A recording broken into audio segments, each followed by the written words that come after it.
عليكم ورحمة الله وبركاته. الحمد لله وكفى وسلام على حبيبه المصطفى. أما بعد فأعوذ بالله من الشيطان الرجيم. بسم الله الرحمن الرحيم. إن الله وملائكته يصلون على النبي يا أيها الذين آمنوا صلوا عليه وسلموا تسليما. اللهم صل على سيدنا محمد معدن الجود والكرم وآله وأصحابه الكرام وابنه الكريم وبارك وسلم صلاة دائمة سرمدا ابدا بحمدہ تعالی و بکرم مصطفیٰ صلی اللہ علیہ وسلم.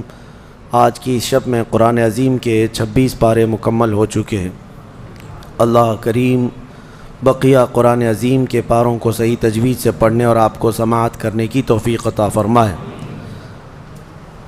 آج ہمارے لیے خوش بختی ہے، خصوصیت کے ساتھ ہماری محفل میں حضرت علامہ مولانا مفتی عاقب شافعی صاحب ادام اللہ اقبالہ تشریف لائے، اور مجھے خبر نہیں تھی. آپ نے یہیں پر تراویح کی نماز ادا کی اور خاص ہمارے اس تفسیر میں شرکت کی غرض سے یہ بھیونڈی سے چل کر تشریف لائے ہیں. اور الحمدللہ شافعی مسلک کے ایک بہت ہی بہترین مدقق عالم دین ہیں. فقہ شافعی پر آپ کو عبور حاصل ہے، اور جامعہ ازہر مصر میں بھی الحمدللہ آپ زیر تعلیم رہے، وہاں سے بھی آپ نے تعلیم حاصل کی ہے. ایک بہت بڑا مسئلہ ہے یہاں پر، کوکن کے جو حضرات شافعی ہیں اور کیرلا کے جو شافعی ہیں دونوں میں فرق ہے. فرق اس طور پر کہ کیرلا کے جو شافعی حضرات ہیں ان کے ہاں کثیر علماء ہیں، اور ان کی زبان کے علماء ہیں، ملیالم کے، ملباری. تو وہاں کے عوام کو کوئی دقت نہیں فقہ شافعی کے لیے، بلکہ یوں سمجھ لیں کہ ہر گلی میں، ہر محلے میں وہاں عالم دین آپ کو ملیں گے. کیرلا میں ہر مسجد میں مدرسہ چلتا ہے جس میں فقہ شافعی کی تعلیم ہوتی ہے. لیکن یہ جو کوکن سائڈ کے جو ہمارے شافعی حضرات ہیں، یہاں پر علماء کی کمی بہت زیادہ ہے. جیسے آپ لوگوں میں ہیں اسی طرح سے شافعی، اردو شافعی والے ہیں. اور میں جہاں تک سمجھتا ہوں کہ اردو شافعی حضرات جو کوکن والے ہیں ان کے چند چنیدہ علماء میں سے ایک بہترین عالم دین حضرت علامہ مفتی عاقب شافعی صاحب ہیں.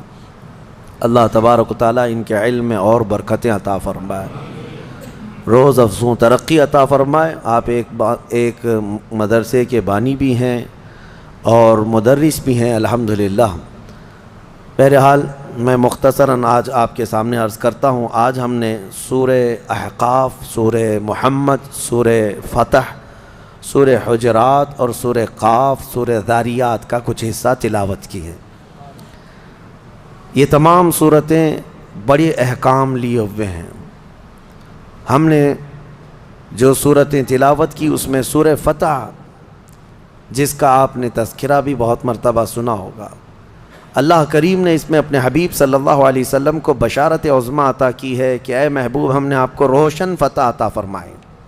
انا فتحنا لک فتحا مبینا، بے شک ہم نے آپ کو روشن فتح عطا فرمائی. یہ کس فتح کے متعلق ہے؟ یہ فتح مکہ کے متعلق ہے. مکہ والے 1 سال پہلے نبی مکرم صلی اللہ علیہ وسلم کو عمرہ کرنے سے روک دیے تھے. حضور صلی اللہ تعالیٰ علیہ وسلم اپنے صحابہ کے ساتھ مدینے سے نکلے تھے. تقریباً 1400 صحابہ احرام کی حالت میں عمرہ کرنے کی غرض سے آئے. مکہ سے 35 کلومیٹر باہر حدیبیہ ایک مقام ہے، وہاں پر حضور کو زور زبردستی روک دیا گیا اور کہا گیا کہ ہم آپ کو مکہ میں انٹر ہونے نہیں دیں گے.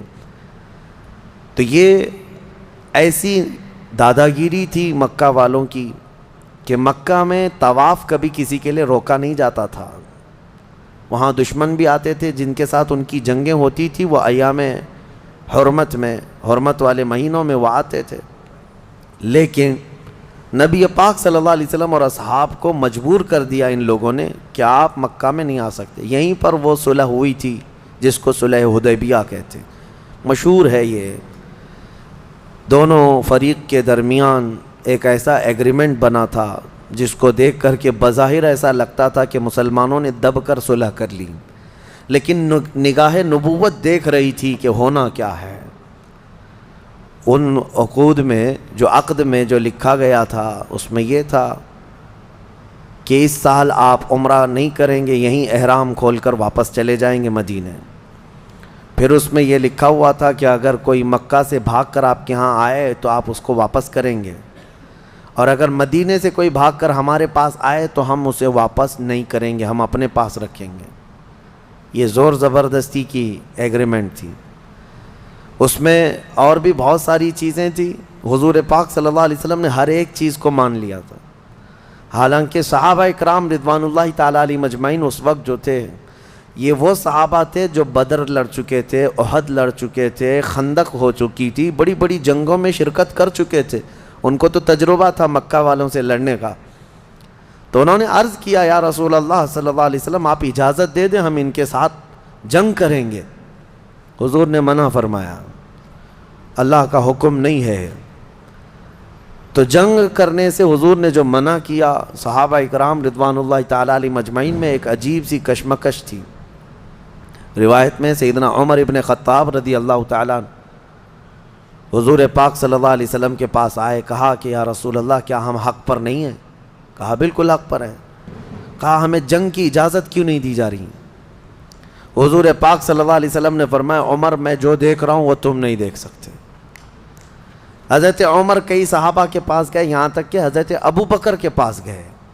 حضرت ابو بکر صدیق سے کہا اے ابو بکر تمہیں پتہ ہے رسول اللہ صلی اللہ علیہ وسلم کیا فیصلہ کر رہے ہیں؟ کہا جنگ کی اجازت نہیں دے رہے ہیں، اور وہ بھی صلح ایسے کافروں سے دب کر کے ہو رہی ہے۔ حضرت ابو بکر صدیق نے سنا اور اس کے بعد ان کا کندھا پکڑ کر کے ہلایا ان کو، حضرت عمر کو، کہا الزم غرضک یا عمر، اے عمر اپنی عزت کو سنبھال کر بات کر، غیرت میں رہ کر کے بات کر، اس لیے کہ وہ اللہ کے رسول ہیں، عام انسان نہیں ہیں، ان کا جو فیصلہ ہے وہی شریعت ہے۔ حضرت عمر رضی اللہ تعالیٰ عنہ اس کے بعد ایک جملہ بھی نہیں کہے۔ فرماتے ہیں اس دن دیکھا کہ صدیق اکبر کا ایمان کیا ہے، ہماری طبیعت مانے نہ مانے رسول کا جو فیصلہ ہے وہی حق ہے، وہی حق ہے۔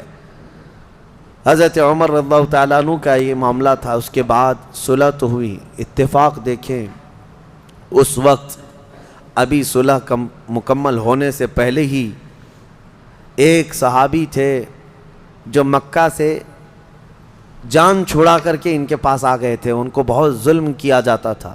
نبی پاک صلی اللہ علیہ وسلم کے صحابہ کے پاس آئے، ان کو بہت مارتے تھے مکہ والے، جان چھڑا کر کے آئے، صحابہ کے درمیان آئے تو خوش ہو گئے، لیکن مکہ کے کفار و مشرکین نے کہا ہمارا ایگریمنٹ ہے کہ ہمارے یہاں سے بھاگ کر کے کوئی آئے گا تو آپ اسے واپس کریں گے۔ حضور صلی اللہ علیہ وسلم نے صحابہ سے کہا کہ ان کو واپس بھیج دو۔ کس دل کے ساتھ بھیجتے مجھے بتائیں؟ وہ ایک مظلوم، مار کھا رہے ہیں مکہ میں، ساری چیزیں ہیں، صحابہ اکرام وہ مکہ کے کفار کے سامنے اڑ گئے کہ کوئی ان کو چھو کر کے دکھاؤ، لیکن فرمان رسول آ گیا، اے میرے صحابہ چھوڑ دو، ہم عہد کے پابند ہیں، ہم عہد و پیمان والے ہیں۔ تو مجبوراً ان کو چھوڑنا پڑا، وہ گئے، روتے روتے گئے، فریاد کرتے گئے، لیکن رسول کریم صلی اللہ تعالیٰ علیہ وسلم کی یہ جو صلح ہوئی، واپس تو مدینے آئے، تب یہ سورہ نازل ہوئی جس میں اللہ تعالیٰ نے یہ ارشاد فرمایا لقد صدق اللہ رسولہ الرؤیا بالحق لتدخلن المسجد الحرام ان شاء اللہ آمنین محلقین رؤوسکم ومقصرین لا تخافون۔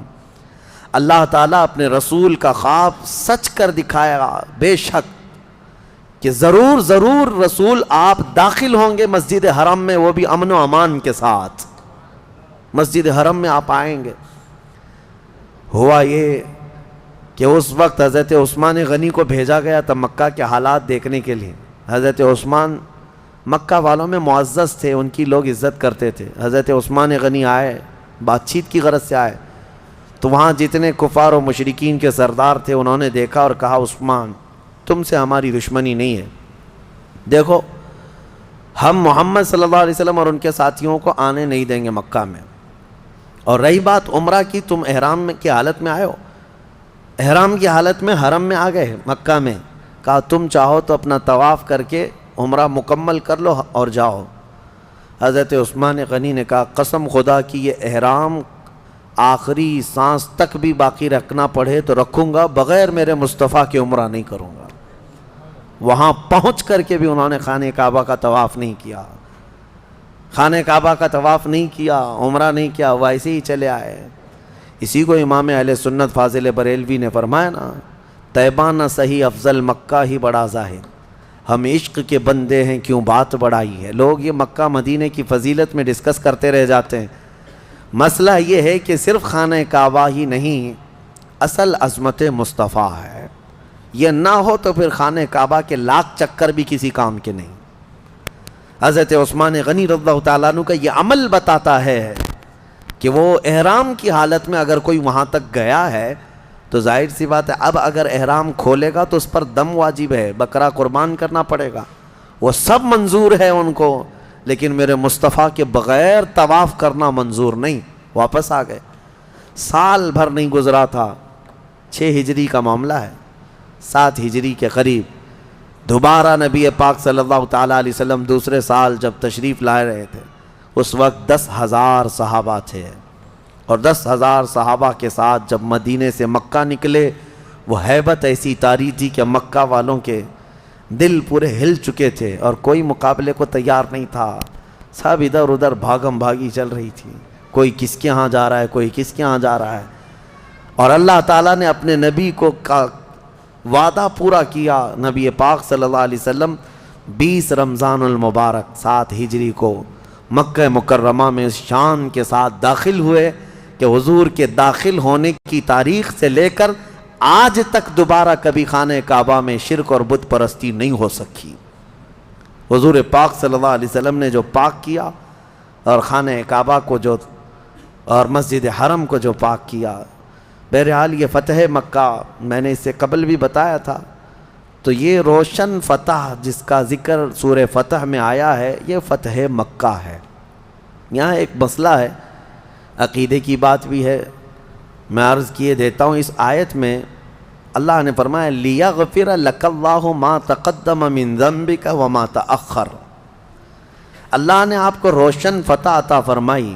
اب آگے کا جو آیت کا ٹکڑا ہے جو میں نے تلاوت کیا، غور سے توجہ، تاکہ اللہ تعالیٰ آپ کے اگلے پچھلے گناہوں کو معاف کر دے۔ بہت سارے لوگوں نے یہی کہا، آپ کے اگلے پچھلے گناہوں کو معاف کر۔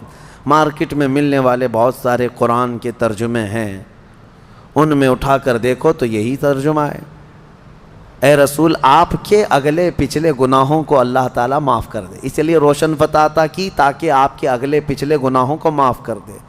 ترجمہ کرنے والوں سے کوئی یہ سوال کرے کہ بھائی بتاؤ تو صحیح آپ کے رسول کے اگلے گناہ کون سے تھے، پچھلے گناہ کون سے تھے جس کی معافی کا اللہ نے یہاں بیان کیا ہے؟ جبکہ عقیدہ تو ہمارا یہ ہے کہ نبی معصوم ہوتے ہیں اور میرے آقا تو سید المعصومین ہیں، تو کون سے گناہ ہیں؟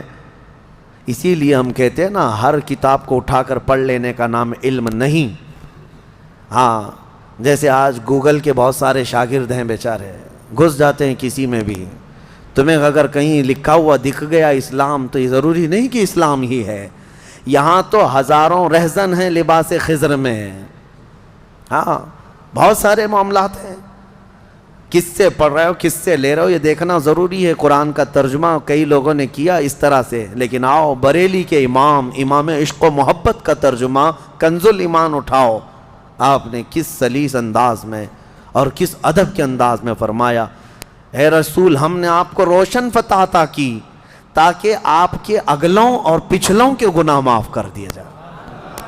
کتنا بڑا فرق ہے آپ کے اگلے اور پچھلے میں اور آپ کے اگلوں اور پچھلوں میں، کتنا بڑا فرق ہے۔ آپ کے ذریعے سے اے رسول، آپ کی وجہ سے، آپ کی برکت سے اللہ آپ کے اگلوں اور پچھلوں کے گناہ معاف کرے۔ اس میں عقیدہ بھی سلامت ہے، عصمت کا اور بارگاہ رسالت کا ادب بھی محفوظ ہے۔ یہ ہے، اسی لیے ہم کہتے ہیں کہ جو لوگ ٹھوکر کھائے وہ ایسے ہی لوگ ہیں جو بے عشق رسول پڑھتے رہے یا بے عشق رسول قرآن کا ترجمہ کرتے رہے۔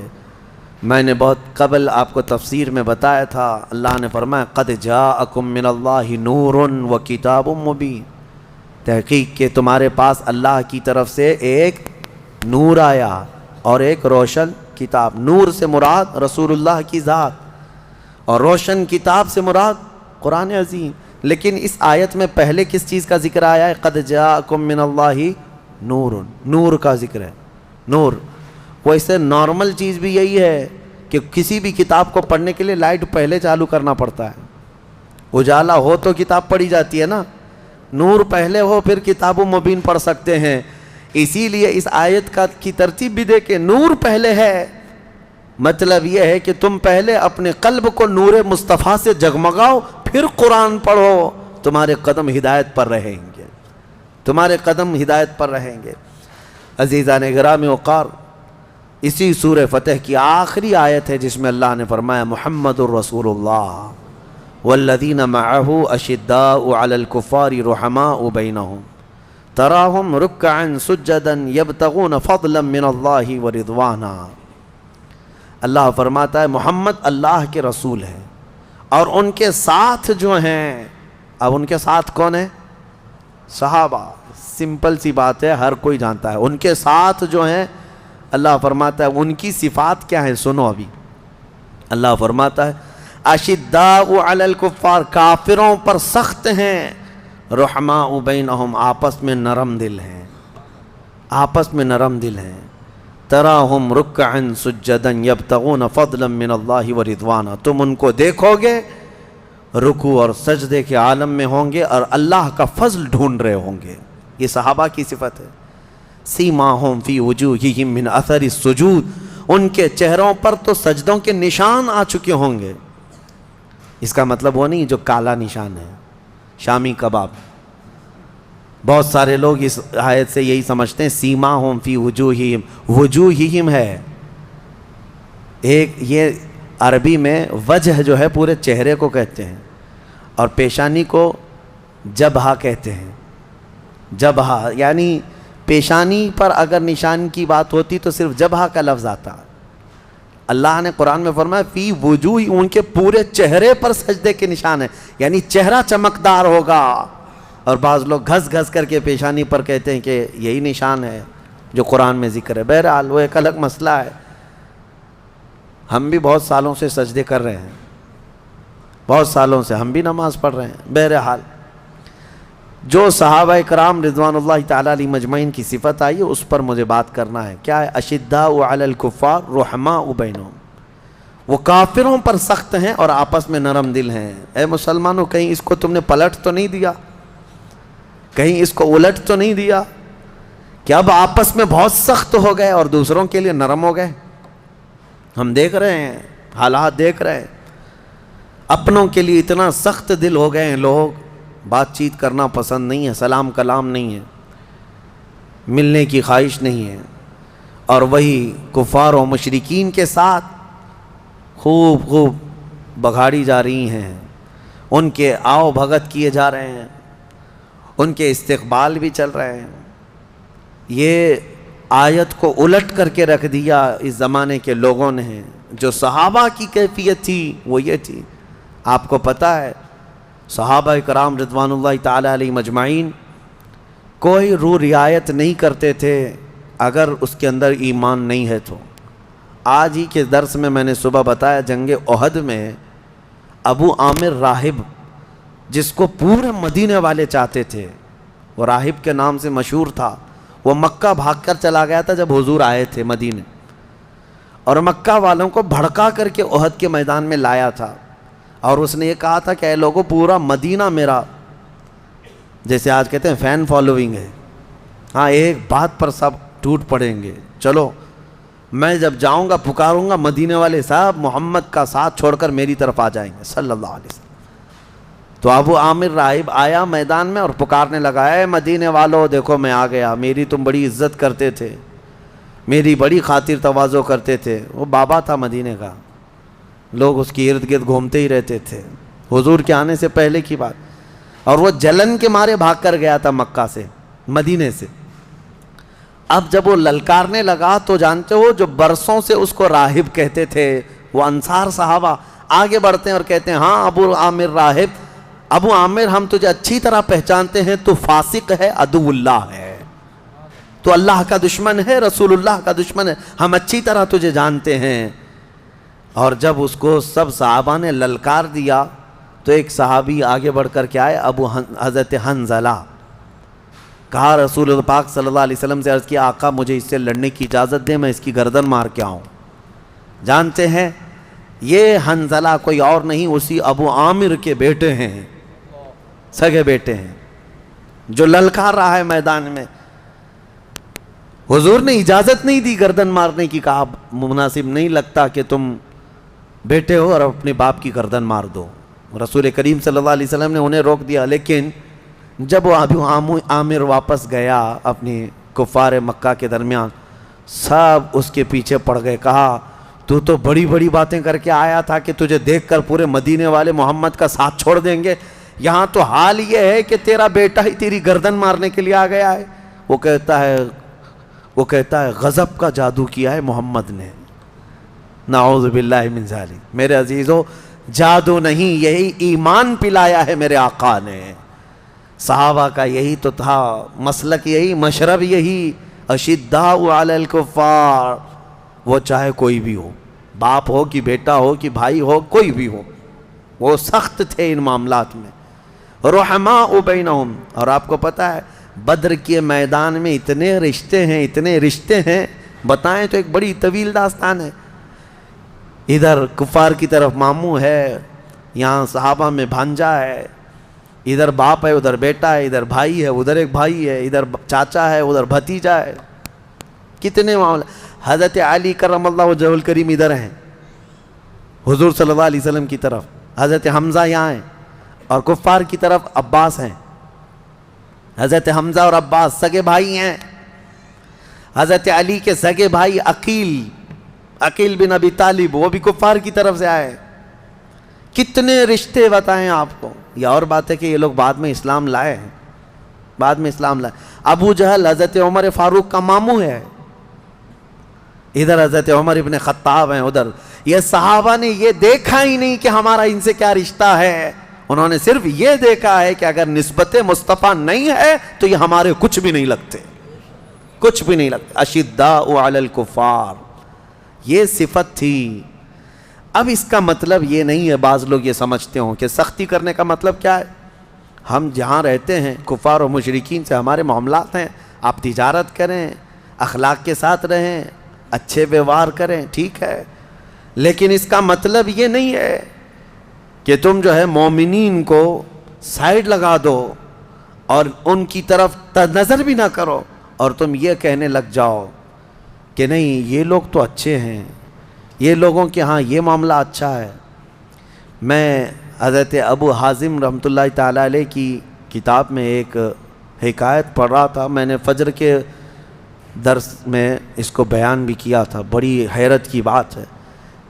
اسی لیے کفار و مشرکین کی کسی چیز کو آپ تعریف میں بھی مت لو۔ مکہ مکرمہ میں حج کے دوران ایک شخص کا انتقال ہوا تو اس کو دفن کرنے کے لیے جہاں لے گئے وہ ایک عالم کی قبر تھی، وہ کھودی گئی، وہ لوگ جانتے تھے اس کو، تو لیکن وہاں وہ عالم نہیں تھا، ایک خوبصورت لڑکی سوئی ہوئی تھی قبر میں۔ تو حیرت میں آ گئے کہ اس عالم کی قبر میں یہ لڑکی کیسے دفن ہو گئی، لوگ پریشان تھے۔ تو اتفاق سے وہاں ایک شخص جو حج پہ آیا تھا وہ لڑکی کو جانتا تھا، کہا یہ ہمارے علاقے کی، وہ جس ملک سے آیا تھا وہ کہتا ہے میں اس کو اچھی طرح جانتا ہوں، یہ پوری عیسائی لڑکی تھی، یہ کنورٹ ہوئی تھی، اسلام قبول کی تھی، لیکن اس کا پورا خاندان عیسائی ہے، میں اس کو اچھی طرح سے جانتا ہوں، اور اس نے اپنا ایمان چھپایا تھا اور کچھ دنوں پہلے یہ بیمار ہوئی، انتقال کر گئی، اس کو تو وہاں مرتے ہوئے ہم نے دیکھا، یہ یہاں کیسے ہے؟ لوگوں نے کہا تجھے شبہ تو نہیں ہو رہا؟ کہا نہیں، یقین ہے مجھے، پورا کا پورا یقین ہے۔ تو وہاں سب اور بھی دیگر علماء کو سب یہ باتیں پتہ چلی، تو پھر یہ بحث چھڑ گئی، تو پھر یہ عالم کہاں گیا جس کو دفن کیا گیا تھا، وہ عالم کہاں گیا؟ تو وہی جو حج پر آیا ہوا شخص تھا، اس نے کہا میں اپنے ملک جاتا ہوں، چند لوگوں کو میرے ساتھ بھیجو، میں اس لڑکی کے گھر والوں سے ملوا دوں گا۔ تو یہ گیا اپنے ملک اور اس لڑکی کے گھر والوں کے پاس گیا جو عیسائی تھے. کہا کہ تمہاری بیٹی فلاں فلاں کا انتقال ہوا. کہا ہاں. کہا ہم نے اس کو مکہ مکرمہ کے ایک قبرستان میں دیکھا ہے. کہا ایسے کیسے ہو سکتا ہے, پاسبل نہیں. ہم نے تو اس کو اچھے آخری رسومات کے ساتھ اچھے طریقے سے دفن کیا اپنے قبرستان. تو یہ جو گئے ہوئے مسلمان تھے انہوں نے اصرار کیا کہ چلو تمہاری بیٹی تمہاری لڑکی کی قبر کھود کر دیکھا جائے, کیا تم نے جو دفن کیا وہ وہی ہے. جب وہ لوگ آئے اصرار کے بعد وہ قبر کھودی گئی جو عیسائی قبرستان میں تھا. تو قبر کھولنے کے بعد ایک حیرت انگیز منظر کہ وہ عالم یہاں لیٹا ہوا ہے عیسائی قبرستان میں. لاش بری طرح مسخ ہے, صحیح شکل نہیں ہے. لوگ دیکھ کر کے پہچان لیے کہ یہ مکہ میں جس کی قبر تھی وہ یہ ہیں. یہ کیسے شفٹنگ کون کرتا ہے, کیا ہوا کیا تھا. بہرحال قبریں جیسی تھی ویسی کر دی گئی واپس. لوگوں میں یہ بحث چھڑ گئی کہ آخر یہ ایسا کیسے ہوا. اتنی بات تو سمجھ میں آ رہی تھی کہ یہ لڑکی اسلام سے محبت کرنے لگی, قرآن پڑھنے لگی تھی اور ایمان پہ انتقال ہوا. اس کا مکہ میں دفن ہو جانا تو سمجھ میں آ جاتا ہے کہ ہو سکتا ہے اس کو اللہ نے اعزازاً انعاماً جو ہے منتقل فرمایا ہو. لیکن یہ وہاں سے کیوں آیا مکہ سے. تو لوگ اس کے گھر گئے, اس کی بیوی تھی, بیوہ تھی. اس سے جا کر پوچھا تمہارے شوہر کے بارے میں کیا خیال ہے. کہتی ہے میرا شوہر تہجد گزار تھا, نمازی تھا, پابند تھا, سب کچھ اچھا تھا. لوگوں نے کہا کوئی ایسا عمل جو خلاف شرع یا کوئی ایسی چیز. کہا نہیں وہ تو پابند آدمی تھا. کہا ہاں ایک چیز عورت بولتی ہے جو میں آپ کو بتانے لگا ہوں, جس کے لیے میں نے یہ واقعہ آپ کے سامنے رکھا. اس کی بیوی کہتی ہے, بیوہ خاتون کہتی ہے, جب کبھی اس پر غسل واجب ہوتا میرے شوہر پر, جنابت کا غسل, تو یہ کہتا عیسائیوں کے مذہب میں اچھا ہے, ان کے ہاں غسل واجب نہیں ہے. ہمارے ہاں ٹھنڈیوں میں بھی نہانا پڑتا ہے, بارشوں میں بھی, گرمیوں میں بھی نہانا پڑتا ہے. یہ بار بار ایک جملہ یہ کہتا تھا عیسائیوں کے ہاں ان کے مذہب میں اچھا ہے, جنابت کا غسل واجب نہیں ہے. وہ خاتون کہتی ہے مجھے یہ بات کھٹکتی تھی, دین مصطفیٰ میں رہ کر کے یہ اگر عیسائیت کی بات کیوں کرتا ہے. آج اس کا انجام سمجھ میں آیا. سارے علماء نے اس وقت یہ کہا یقیناً اللہ کے نبی نے جو فرمایا تھا جو جس سے محبت کرتا ہے اسی کے ساتھ اٹھایا جائے گا, اسی کے ساتھ اٹھایا جائے گا. اسی لیے میرے عزیزو صحابہ کی جو صفت تھی اس پر عمل کرو. اشداء علی الکفار رحماء بینہم. ہاں تمہارے دین میں کوئی کمی رہ گئی ہے, مصطفیٰ کریم صلی اللہ علیہ وسلم کے اخلاق میں کوئی کمی ہے جو تمہیں دوسروں کی تعریف کرنی پڑے. الحمدللہ میرا دین کامل ہے. مصطفیٰ کریم صلی اللہ علیہ وسلم کو دیا ہوا دین ایسا کامل بلکہ اکمل ہے جس میں ایک شوشہ بھی نہیں چھوڑا گیا ہے, قیامت تک کے لیے دین ہے.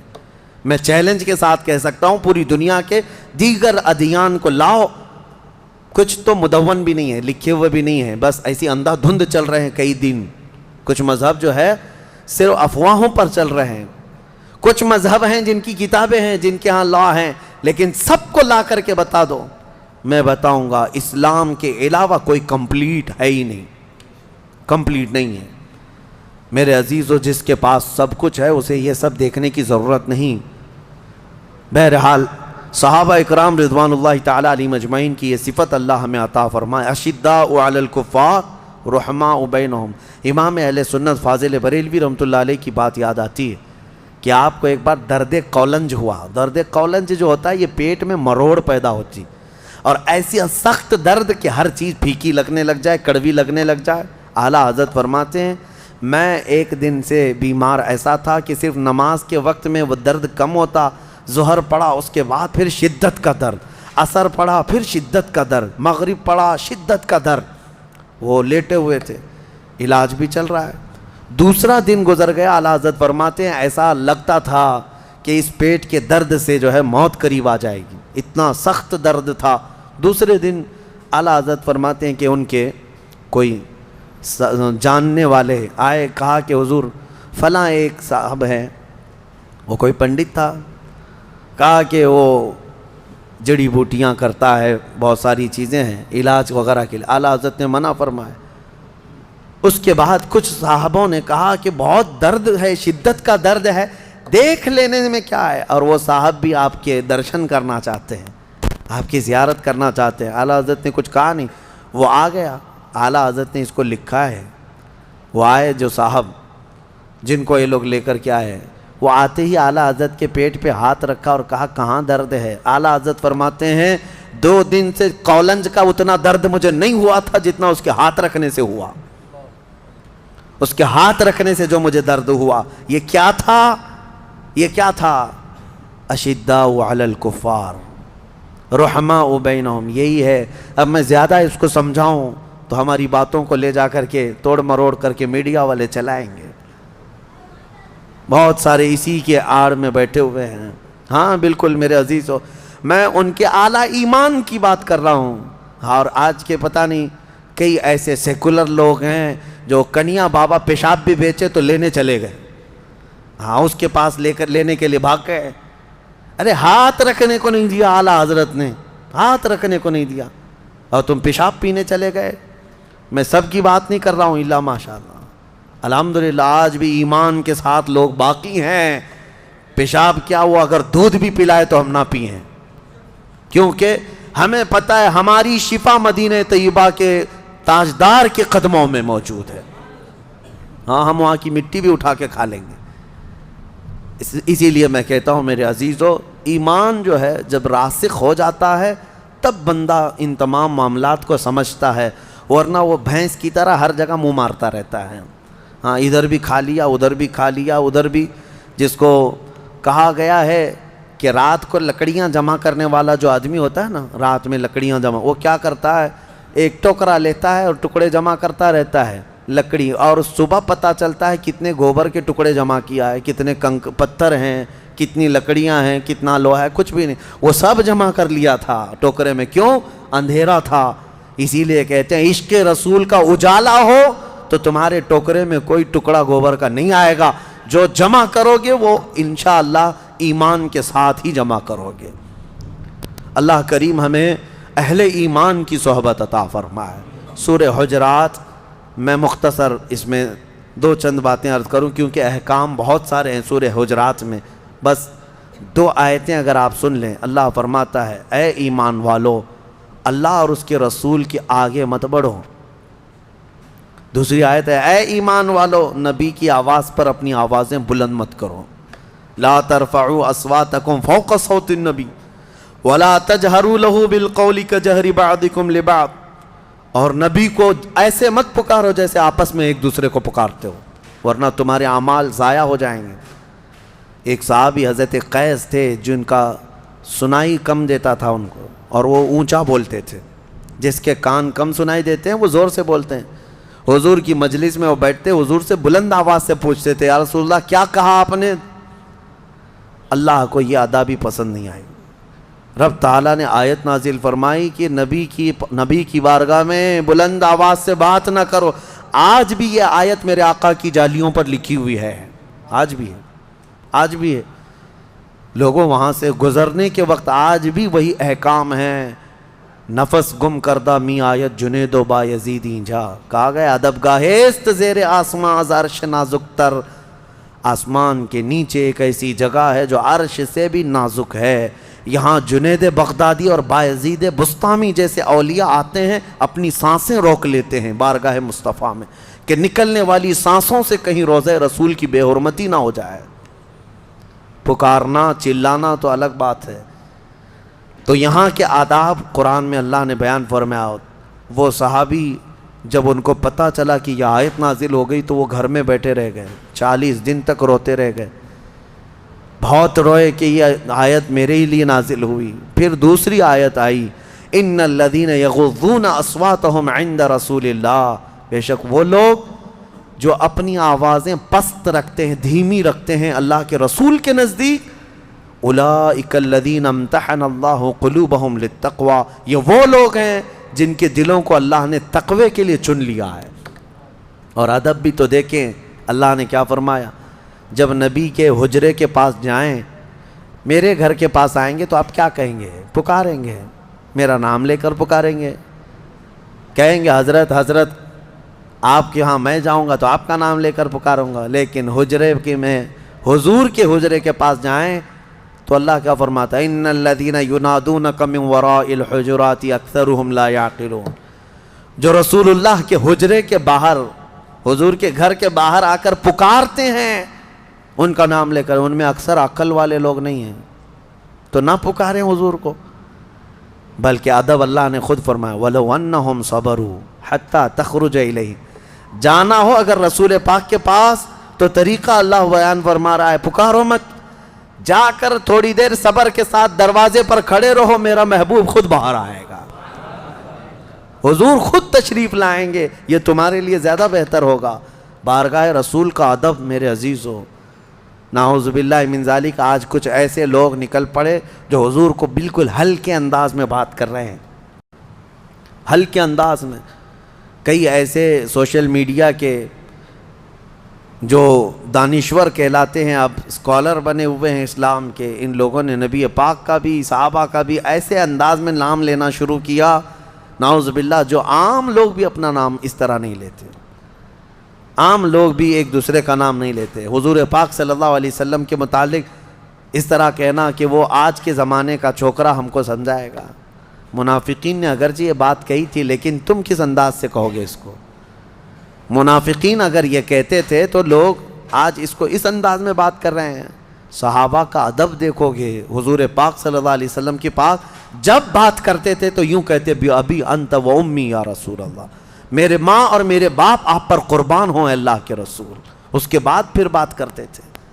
بہرحال سورہ حجرات میں اللہ تعالیٰ نے جو فرمایا، ایک حکم یہ بھی ہے، اے ایمان والو، جب کوئی فاسق تمہارے پاس خبر لائے تو اس کی تحقیق کر لو پہلے کہ صحیح ہے یا نہیں خبر، ورنہ تم جیسے یہ واٹس اپ کے لیے یہ حکم یہاں کے لیے بھی فٹ ہے کہ ادھر سے آیا ادھر فارورڈ ہوا، ادھر سے آیا ادھر فارورڈ ہوا، اور پتہ ہی نہیں کہاں سے آیا کہاں تک چل رہا ہے۔ ایمان والے یہ کام نہ کریں۔ یا ایھا الذین آمنوا ان جاءکم فاسق بنبأ فتبینوا، اللہ نے فرمایا اے ایمان والو، جب تمہارے پاس کوئی فاسق خبر لے کر کے آئے تو اس کی تحقیق کر لو۔ میں سمجھتا ہوں یہ واٹس اپ بڑا فاسق ہے، یہ فاسق ہی تو ہے، کیونکہ اس کے پاس کوئی شرائط عدل ہے نہیں، ادھر کی ادھر اس میں سب چیزیں آتی ہیں، اچھی بھی بری بھی، لیکن تمہاری ذمہ داری ہے تحقیق کر لو۔ بغیر تحقیق کے کئی لوگ بیچارے بعد میں شرمندگی اٹھاتے ہیں۔ اللہ نے اس میں آیت میں فرمایا فَتُصْبِحُوا عَلَى مَا فَعَلْتُمْ نَادِمِينَ، کہیں ایسا نہ ہو کہ تم شرمندہ ہو جاؤ اپنے کیے پر۔ اور میں نے اس آیت کے مطابق دیکھا ایک صاحب کو دیکھا کہ وہ تقریر کیے جا رہے ہیں کسی کے خلاف، ایک بہت بڑے بزرگ کو کچھ لوگوں نے ایڈٹ کر کے، کافی زمانے پہلے کی بات ہے، ابھی واٹس اپ نیا رہ رہا تھا، یعنی 2015-14 کے اس وقت آ چکا تھا، لیکن زیادہ طور پر اتنا وائرل نہیں ہوتی تھی چیزیں۔ تو وہ کسی نے ایڈٹ کر کے ایک بزرگ کی تصویر کسی ایک غیر مسلم کے ساتھ لگائی اور کہا دیکھو یہ آپس میں مل رہے ہیں۔ مولانا صاحب کو اتنا ہی دکھا اور اس پر پورے تقریر کر ڈالی، کہا اتنے بڑے بڑے بزرگ بہک گئے ہمارے، بھٹک گئے ہمارے، اب کیا ہوگا۔ دوسرے دن نوجوانوں نے آ کر کے کہا کہ حضرت یہ ریئل تصویر ہے ہی نہیں، یہ تو کسی نے ایڈٹ کر کے بھیجا ہے۔ کہا اچھا ایسا ہے۔ دوسرے جمعہ پھر توبہ کرنا پڑا، پورے توبہ پہ تقریر کرنی پڑی۔ تو ہم نے دیکھا شرمندگی ہوئی۔ یہ ہوتا ہے کہ ہمارے کیے پر بعد میں شرمندگی ہوگی۔ فاسق جب کوئی خبر لائے تو تحقیق کرو اس کی۔ اور اللہ تعالیٰ نے فرمایا وَلَا تَنَابَزُوا بِالْأَلْقَابِ، لوگوں کو برے ناموں سے مت پکارو، برے ناموں سے مت پکارو۔